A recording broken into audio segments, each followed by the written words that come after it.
Hello, welcome to Medicine with Dr. Morin. I'm Dr. Keith Morin.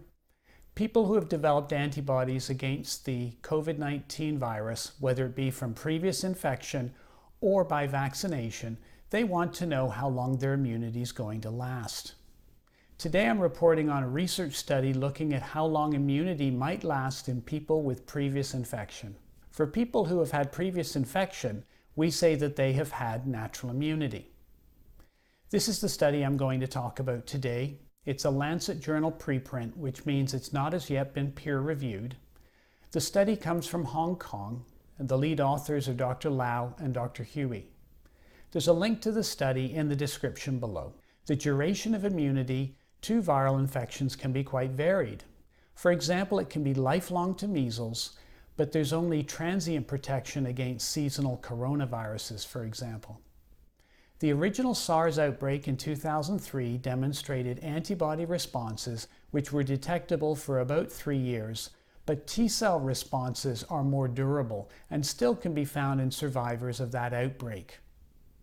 We know that both antibody as well as T-cell mediated immunity contribute to protection from infection and disease from COVID-19, just like other respiratory viral infections. We also know that antibodies created with natural infection correlate with protection from COVID-19 reinfection in humans.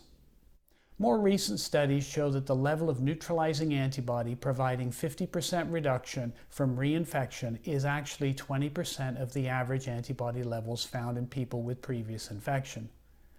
The antibody levels, of course, do go down over time. Understanding how that occurs is important. It's bimodal, as we call it, as shown on this graph from a Nature study. The red line indicates the antibody level. One can see during the initial infection, antibody levels peak rapidly. The reason this occurs is that the cells that make the antibodies, called plasma cells, initially make a lot of antibodies, but these cells are short-lived. The longer-term antibody responses are maintained by specific long-lived plasma cells in the bone marrow, which are represented by the blue line. These long-lived plasma cells were evaluated in this recent study. I have talked about this study before in previous videos. We know that antibodies in people with previous natural infection are lasting at least 8 months. The question is, how long will this last? How much further more than 8 months? In the study, they have a cohort of people who they have followed up to day 386, which is beyond 1 year, with serial measurements of their antibody levels. Their cohort comprised 125 people who either had symptomatic or asymptomatic PCR-confirmed SARS-CoV-2 infections. They use a method of antibody testing which has been extensively validated on patients in previous studies.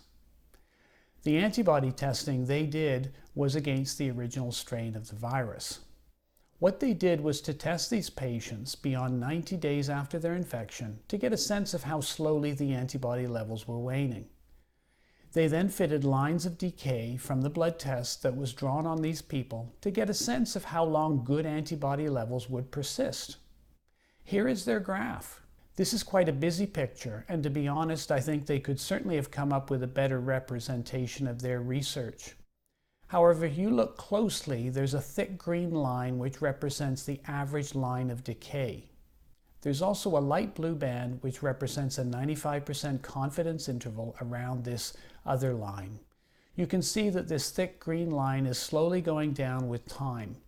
They assume that the decay is linear, and extrapolating this line, they predicted that it takes on average 1,717 days for the antibody levels of symptomatic people to fall, which is 4.7 years. It took longer for people with a previous severe infection at 2,709 days versus people with mild infection, which was 1,574 days.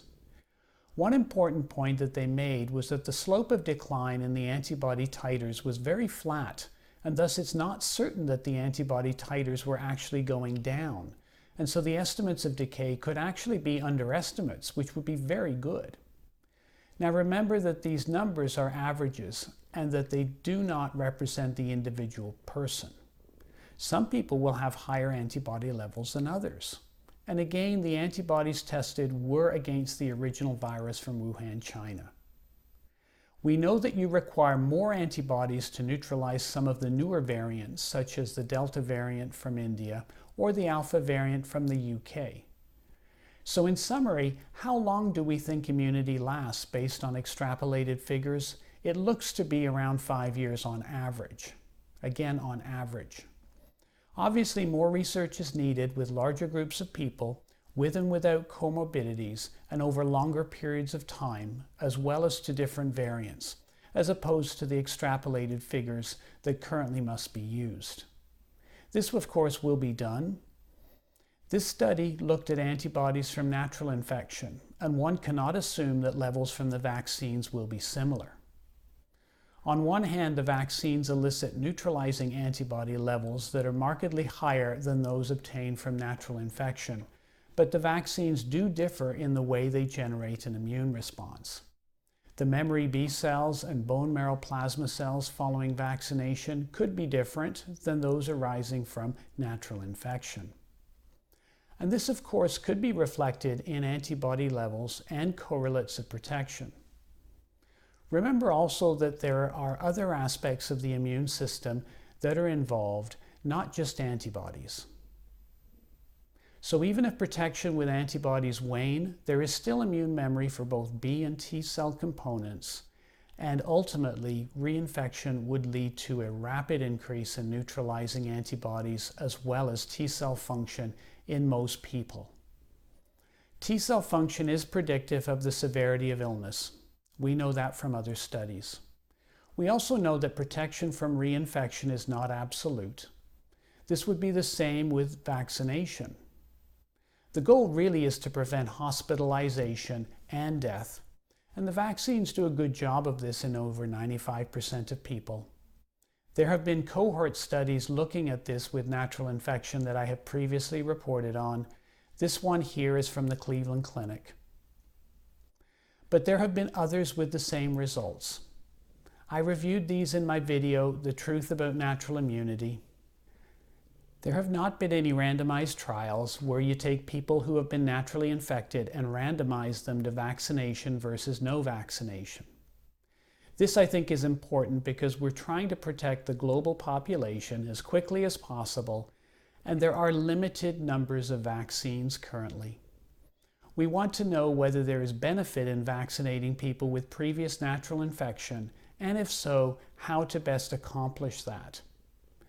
We know that there does not seem to be significant antibody benefits for people with previous natural infection to get 2 vaccinations as opposed to 1. I covered this in a previous video. Click the link above to see the video. No one seems to be talking about natural immunity.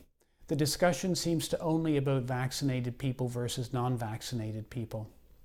As of July 24, 2021, there have been 193 million cases reported globally, which is a large group to be ignoring.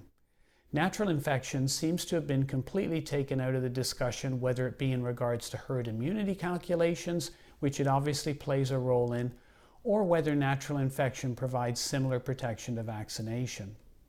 Many people with natural infection wonder whether they should receive a vaccine or not. Many are hesitant because they feel that they already have protection.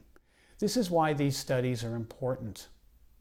People with previous COVID-19 infection should discuss their specific case with their doctor to discuss the benefits of vaccination. Looking at the age of the person, their comorbidities, their overall perceived level of risk, and perceived level of risk from the vaccination, as well as even possibly the antibody levels, would be factors that should be considered. This can be a nuanced decision. I often like to tell my patients that many things in medicine are not black and white. They're very gray. And I think we need to be frank with people when we're talking about the gray areas in medicine. My patients appreciate it when I frame discussions like this. As always, thank you for watching today on Medicine with Dr. Morin. I'm Dr. Keith Morin. Get healthy if you're not, and stay healthy if you are. Your overall health will dictate how you fight diseases in the future, not just COVID-19 if you unfortunately get it.